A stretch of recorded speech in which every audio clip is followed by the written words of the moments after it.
Eh bien, salut à tous et à toutes, on se retrouve pour un nouvel épisode des news de la semaine. Ça fait un moment que j'avais pas streamé, un moment que j'avais pas fait les news, avec les préparatifs du mariage, tout ça, j'avais pas eu trop le temps de m'occuper de ça. Il y avait d'autres priorités, on va dire. Donc, en termes de news, alors qu'est-ce qu'on a cette semaine sur les sorties? On a donc la figurine du Warhammer Day 2023, on va revenir sur le Warhammer Day tout à l'heure, lorsqu'on va voir les previews et les annonces faites cette semaine. Donc l'Ire des Ancêtres, figurine Voltan, bon, que plutôt sympa, mais non, celui qui est joli, qui est très joli. Donc les batailles exemplaires de l'Âge des Ténèbres et le groupe de combat des Légions Astartes avec quand même petit truc sympa, hein, des escouades tactiques bien sûr, le Dreadnought d'Eredeo. Là il est sur la configuration Anvilus. 65 € si vous voulez l'acquérir, ça reste plutôt honnête, on va dire. Une mallette, j'ai pas vu ce que c'était ça d'ailleurs. Mallette skirmish, c'est quoi? C'est pour faire quoi? C'est quoi le projet? C'est une mallette de stockage en fait. Oui, c'est une mallette de stockage. Oui, c'est ça, ouais, c'est une mallette de stockage complètement. Voilà, mallette de stockage 45 €. Personnellement, j'en ai jamais eu l'utilité. Bon, après, c'est que je joue toujours à la maison, donc forcément. Des bouquins, ça je vous laisserai regarder. Et surtout les ressorties de tous les. Comment ça s'appelle? Ah zut, Underworld. Toutes les bandes d'Underworld. Donc on a la bande rusée avec donc les orques, les chasseurs X-Bane avec donc les répurgateurs, les éternels de l'orage avec les mythoclastes de Xandir. Ça c'est du corne, non? Enfin c'est du chaos en tout cas, Carnelius de Drum. Un petit mangeur d'hommes ogre avec sa bande, boucanier de Black Powder. La meute griffe de Skittershank, qui est très sympa, pour le coup, celle-là est vraiment très très belle. Les morts en exil, donc tout ça c'est des trucs qui sont déjà sortis, hein, mais voilà, qui ressortent. Les morts en exil, donc on a du cadavre, hein, avec un petit nécro. Les rejetons, très sympa aussi, hein, on retrouve bien la vibe elfe noire de l'époque.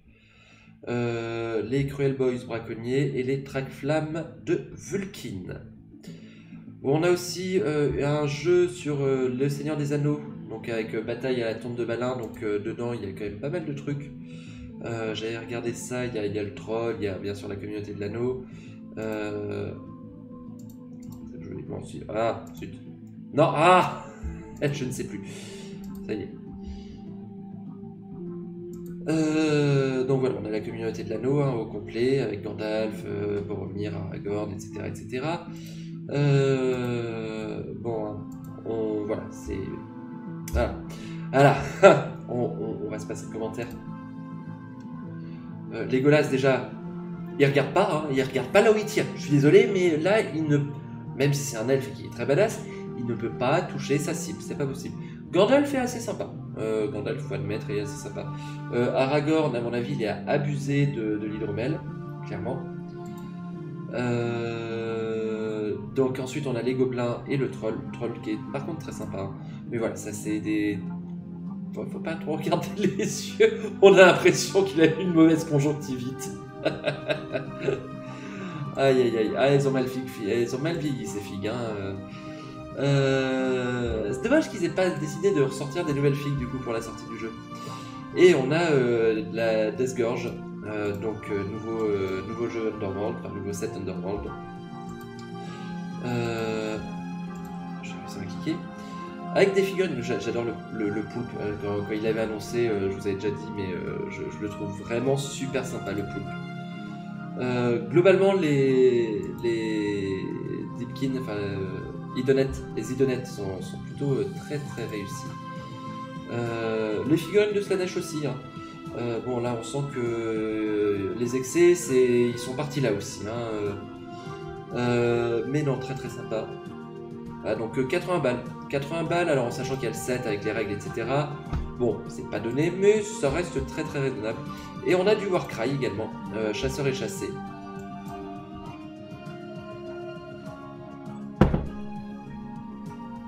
donc avec des cannibales et avec des humains, hein, une meute de chiens et les chasseurs qui vont avec. Je les trouve assez sympas. Pour le coup, il y a une belle dynamique sur le lot. Alors, on a vraiment l'impression là qu'il retient son chien, la gueule. Enfin, c'est pas la gueule la vraie, mais bon, une incarnation de la gueule, on va dire. Et donc les cannibales, qui sont plutôt pas mal aussi. Alors, c'est pas le type de figurine que j'aime moi personnellement, mais il faut admettre que non, ils sont réussis. Ils sont réussis. Donc je suis pas client, mais ils sont très beaux, ils sont très bien réussis. Alors ensuite, donc on a eu, on va commencer d'abord, non, le Warhammer Day, donc qui s'est passé hier, si je ne dis pas de bêtises, ou avant-hier, je ne sais plus. J'ai pas pu le couvrir parce que bon bah, moi j'ai beaucoup de familles qui est venue de métropole pour le mariage, donc bah on essaye de passer du temps avec eux, voilà. Là ça commence à repartir. Donc on a du Mechanicus, on a du Necron qui vont sortir, notamment le Codex. On va voir tout ça, on va regarder un petit peu tout ce qui sort. Celle-là, elle me plaît, la Kill Team Salvation et bien sûr la Bretonnie qui va sortir. Donc, qu'est-ce qu'on a? On a donc les Adeptus Mechanicus avec de nouvelles figues. Bon, clairement, les échasses là, je suis pas fan. Je comprends pas le concept en fait. D'accord, bon, c'est un sniper, il est en hauteur avec ses échasses, ok. Mais concrètement, ça se passe comment le reste du temps? Je veux dire, c'est quoi? Il les déboîte les échasses après non, je suis pas fan. Radium Jesile, l'arquebuse transuranique, bon. Par contre, super illustration pour le Codex qui va sortir. Avec les détachements roule. Je vais pas commenter les règles, mais c'est joli, je vous laisserai regarder ça. Et on a aussi les Necrons. Ça, j'ai un pote qui va être content. Qui joue Necron, ça va lui faire plaisir. Surtout que c'est Imhotep, c'est ça? Imhotep, oui. J'allais dire Imhotep, mais non, c'est Imhotep. Avec les petits scarabées là sur la cape. Il y a moyen de faire des dingueries en peinture sur la cape. Franchement, je suis sûr qu'il y en a qui vont s'éclater sur la cape. Pareil, le codex est très très bien. Ah, il est très très bien. L'illustration du codex est très très bien. Le codex, j'en sais rien, je l'ai pas lu. Mais très belle illustration de codex. Et avec Imhotep qui est très très joli. Je pense que je le prendrai, Imhotep. Ensuite, on a le Lord Relictor Ionus Cryptborn sur Dragon, qui est très beau. Franchement, il y a moyen d'en faire un chapelain pour ceux qui veulent. Ça se convertit en Space Marine très facilement. Hein. En tout cas, au niveau du torse, il y a vraiment une vibe chapelain. Aussi, comment il s'appelle celui-là? C'est très très beau aussi. Voilà, regardez ça. Dites-moi qu'il n'y a pas une vibe chapelain là-dessus. Dites-moi qu'il n'y a pas une vibe chapelain. Non, c'est très très beau ce qu'il propose. Et vous connaissez mon mépris pour les éternels de l'orage, et franchement là c'est sympa. Donc on a Beltanos, la première épine de Kurnus, qui est sur un scarabée, je suppose. Alors, en vrai, c'est beau. La figurine est très jolie, mais ça fait pas assez organique, je trouve. Le sculpte est pas assez organique, on dirait presque une machine. Ou une statue. Et ça me gêne un peu. Je trouve que... Enfin, je sais pas, j'arrive pas à accrocher au design du scarabée.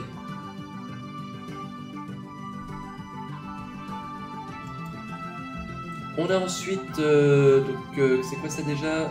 Oui, le Dawnbringers, le top 3, la longue chasse.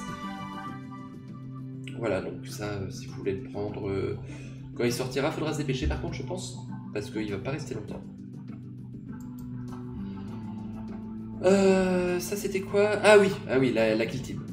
La Kill Team Above Savage Seas, qui va être très très belle. Donc on a du Scorpion Eldar. C'est bien, enfin on a des nouvelles figurines Scorpion. Les dernières dataient de 2000 je crois, enfin dans le début des années 2000, 2002, 2003 peut-être, je sais plus exactement. Ça fait du bien de voir un peu la gamme renouvelée. Et ils sont plutôt très très beaux, très très sympas. Et on a aussi des scouts, du coup une escouade de scouts. C'est original du coup de le faire avec une escouade de scouts et pas une escouade de Space Marines. Ceci dit, ça respecte plus le lore Kill Team, je trouve. Puisque sachant que des fois on a juste une escouade de garde impériale de base, au moins là c'est des scouts, c'est pas des vrais Space Marines, ils sont pas terminés leur formation. Ça reste quand même des scouts, enfin, ça reste quand même violent hein, les scouts Space Marines. Par contre je suis moins fan des scouts. Je les trouve... Alors, si, il y a ces deux-là que j'aime bien. Le sniper et le... C'est le sergent ça? Non, c'est lui le sergent. Et le mec au grappin là, je les trouve assez dynamiques. Le sergent est plutôt pas mal, les autres j'ai beaucoup plus de mal. Celui-là, ok. Bon, celui-là c'est post-très classique, voilà, rien à dire. Bon, alors, d'accord, il a un lance-roquette. Salut Tupad. Alors, je suis pas d'accord dans le sens où je trouve que les scorpions sont très très bien. Et ouais, bah ça va bien, et toi? Celui-là, je le trouve, mais mollasson. J'ai l'impression d'avoir vu cette figurine 1000 fois. C'est pareil pour celui-là. Ces deux-là, celui-là, je le trouve moche. Vraiment, je le trouve moche. Alors, c'est peut-être la peinture qui fait ça, parce que le visage, je trouve qu'il n'y a aucun complexe. Oui. Bon, après, voilà, c'est vrai que de toute façon... En fait, pour moi, la Games Workshop, en fait, ils se servent des Kill Team pour refaire leurs escouades. En gros, des escouades qu'ils n'ont pas envie de ressortir en tant qu'escouade pour mettre un peu plus de hype, ils les mettent en Kill Team. Oh, les scouts, ouais, non, les scouts, vraiment, je suis pas fan. Et les décors... Les décors, c'est aux F-tiers. Ils sont pas moches. Celui-là est plutôt sympa avec le crâne de l'Omni-Messi. Celui-là est plutôt sympa. Le reste, c'est aux F-tiers. C'est vraiment aux F-tiers. Donc voilà. Et enfin, voilà. Le royaume de Bretonnie révélé. Et là, il y a quand même du beau. Hein, parce que que ce soit le Seigneur sur Pégase, là, qu'on voit, qui est magnifique. Enfin, franchement... Là, moi, ça m'a donné envie de ressortir mes figurines Battle, mes Elfenor Battle, et de les terminer. Hein. Regardez ça, regardez, dites-moi pas qu'il n'y a pas de l'épicness là-dessus. Les scorpions ressemblent tellement aux anciens que pas besoin de réinvestir. Ah, là, je suis pas d'accord par contre. Je trouve que ça fait du... Enfin, on reste sur la vibe scorpion, l'ancienne génération, mais quand même avec une sculpture qui est beaucoup plus fine. Le porte-étendard sur Griffon qui est magnifique aussi. Putain. Là pour le coup, autant oui, la Kill Team, on peut critiquer. Là, ce qu'ils ont fait, c'est beau. Les Chevaliers du Royaume à pied qui sont très bien, qui sont très sympas. Alors, j'étais surpris de voir ça en premier, c'est les Chevaliers à pied. Bon, bah pourquoi pas. Après, ils sont très réussis, hein, ils sont très bien. Avec la petite relique, là, le petit étendard relique. Là, j'ai l'impression que par contre, les Chevaliers Pégase, sauf erreur de ma part, ils ont ressorti les anciens. C'est exactement les mêmes que les anciens. Et c'est pas un nouveau cast. Les Chevaliers du Royaume, là c'est pareil, j'ai un doute. J'ai l'impression qu'ils ont gardé les anciens. Les hommes d'armes, il me semble que c'est pas les anciens, c'est pas les mêmes. Pareil, les paysans, j'ai un doute, faudrait revoir. Ouais, c'est les anciennes, ouais, c'est ça, c'est ok, ouais. Non, la Vierge, ça c'est un nouveau cast par contre. D'ailleurs qui est très joli, hein. La demoiselle, elle est très très belle. La peinture du marbre sur son sceptre est très bien réussie d'ailleurs. Je suis moins fan de l'éclaircissement, enfin de l'assombrissement vert sur la cape. Je comprends ce qu'ils ont voulu faire, mais pour moi c'est un peu raté. Ça c'est pareil, tout ça c'est nouveau. Mais ça avait déjà été annoncé. Et le trébuchet, là j'ai un doute. À moi, faudra me reconfirmer, mais le trébuchet, j'ai l'impression que c'est nouveau aussi.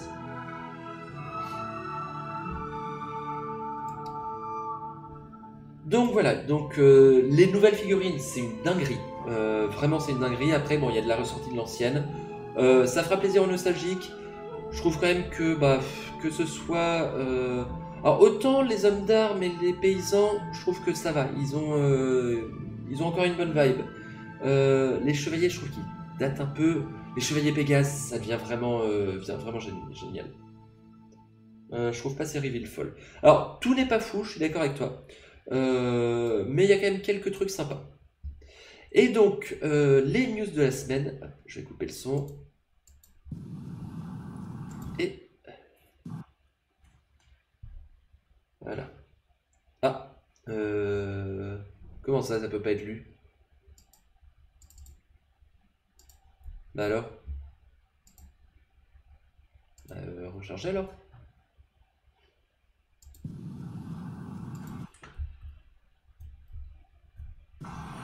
Ah, quand même.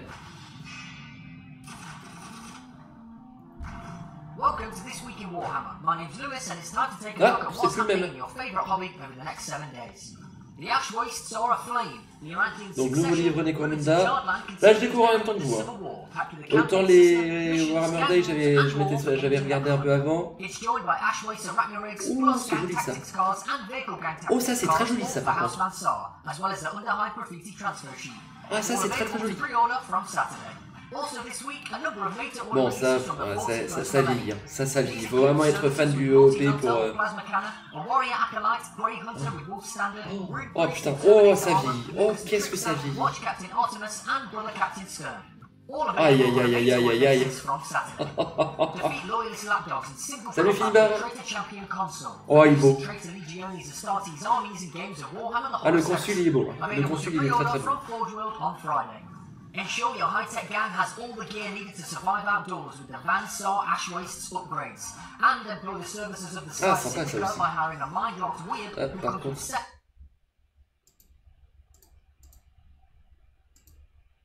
Ah. Bon bah je vais mettre en scène. Mais... Voilà. Spectres for House Galak in Games of Necromunda. Available to pre-order from Forge World on Saturday.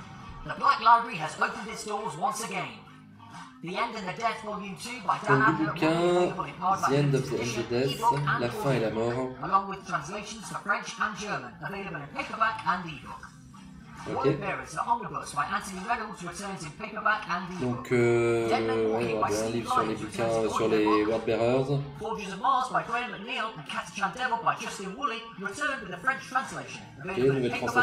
nouvelle traduction pour quelques bouquins. Et nouvelle traduction allemande. Et après, je pense qu'on va partir sur du Warhammer Plus. J'aime pas sa voix. Et il est pour rien, hein, mais j'aime pas sa voix.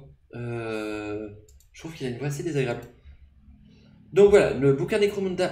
Alors ça, les Arachnirig, je sais pas ce que vous en pensez. Je les trouve magnifiques. Alors, la difficulté, c'est vrai que c'est les supports transparents comme ça pour intégrer les socles, c'est pas forcément évident. Ah, les araignées, elles sont magnifiques. Ah, c'est une dinguerie ça pour le coup. Oh la vache. Et alors, par contre, c'est vrai que pour les intégrer, alors, les joueurs Necromunda, ok, mais les intégrer sur une faction. Alors, au niveau de la forme, ça serait assez... Ouais, non, ça, non. Ouais, non, je dis rien. Pas ça, mais tu peux pas les jouer en tant que Dreadnought non plus. En tant que Sentinelle, éventuellement. Necromunda, meilleure gamme de Field Games Workshop pour le moment. C'est vrai que Necromunda, ils te sortent des dingueries. En fait, Necromunda, ils se lâchent au niveau créatif complètement. Et c'est vrai que ça apporte un vent de fraîcheur. Ça apporte un vent de fraîcheur à la gamme qui est pas désagréable. Mais c'est vrai qu'en Kuntas Sentinelle, ça peut être sympa. Sentinelle légère, puisque... Ouais, Sentinelle. En Sentinelle légère, peut-être. Ah non, c'est une dinguerie, hein. Mindlocked Weird and Cephalopod Spectre. Bon, ça c'est beaucoup plus difficile à mettre dans une armée, mais les figues sont très sympas. Les figues sont plutôt pas mal du tout. Des upgrades pour les Vansar. Ah. Aïe. Oh putain. Et on revient de loin, hein. On revient de loin quand même sur Games Workshop. Je sais plus comment il s'appelle ce perso des Space Wolves. Mais il est plutôt sympa quand même. Même encore aujourd'hui. Celui-là, mais putain, regardez, il a la gueule en travers. Celui-là, il passe encore. Il passe encore à peu près. Tu mets une tête plus récente, franchement, ça passe. Ça passe crème. Même tu changes l'épée, parce que c'est vrai que l'épée est un peu grossière. Mais ouais, franchement, il y a moyen d'avoir un truc sympa. Ça, c'est pareil. Hein. Putain, ça a mal vieilli. Hein. Ah la vache. Ah la vache, quand même. C'est... Ah, par contre, lui... Le consul... le champion consul traître... Ah là, il y a du charisme. Ah là, il y a du gros charisme. Et ensuite, on part sur les livres. Bon, hein, toujours les éditions limitées... Oh, putain. Ils font quand même du taf de malade sur les éditions limitées. Et puis ensuite, on part sur le Warhammer+. Donc, bah écoutez, il y avait du lourd, tout n'est pas à garder. Hein, malheureusement, il y a quand même quelques trucs qui sont un petit peu décevants sur ce qui a été annoncé, que ce soit Warhammer Day ou sur les Protos, sur la Kill Team. Mais il y a quand même du beau, il y a quand même du sympa. Le seigneur sur... Hop, voilà. Pardon. C'est bon? Oui, non, c'est bon. Mon téléphone n'est pas cassé. Tout va bien. C'était délibéré. Je l'ai fait exprès.